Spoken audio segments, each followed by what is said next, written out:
മൂത്രാശയ സംബന്ധമായ ലക്ഷണങ്ങൾ ഏതൊക്കെയെന്ന് നോക്കാം. മൂത്രത്തിന്റെ അളവ് കുറയുക, മൂത്രം തീരെ പോവാതിരിക്കുക, മൂത്രത്തിലെ പത, ഇടയ്ക്കിടയ്ക്ക് ഉണ്ടാകുന്ന മൂത്രത്തിലെ അണുബാധ, തുടരെ മൂത്രം പോവുക, രക്തത്തിലെ പഴുപ്പ് അല്ലെങ്കിൽ അണുബാധ എന്നിവയെല്ലാം മൂത്രാശയ സംബന്ധമായ ലക്ഷണങ്ങളാണ്.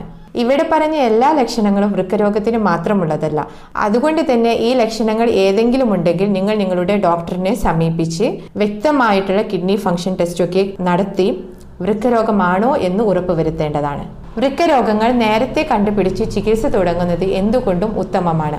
കിഡ്നി അസുഖങ്ങളുള്ളവർ കഴിക്കുന്ന മരുന്നിലും ജീവിതശൈലിയിലും ഭക്ഷണത്തിലും അതീവ ശ്രദ്ധ പുലർത്തേണ്ടതാണ്. രക്തത്തിലെ ഹീമോഗ്ലോബിൻ, ഇലക്ട്രോലൈറ്റ്സ് അഥവാ സോഡിയം, പൊട്ടാഷ്യം, ഫോസ്ഫറസ്, ബൈകാർബണേറ്റ്, അതുപോലെ തന്നെ രക്തത്തിലെ ക്രിയാറ്റിനിൻ ലെവൽ, യൂറിയ എന്നിവയെല്ലാം നോക്കി അതനുസൃതമായിട്ട് മരുന്നുകളും കഴിക്കേണ്ട ഭക്ഷണവും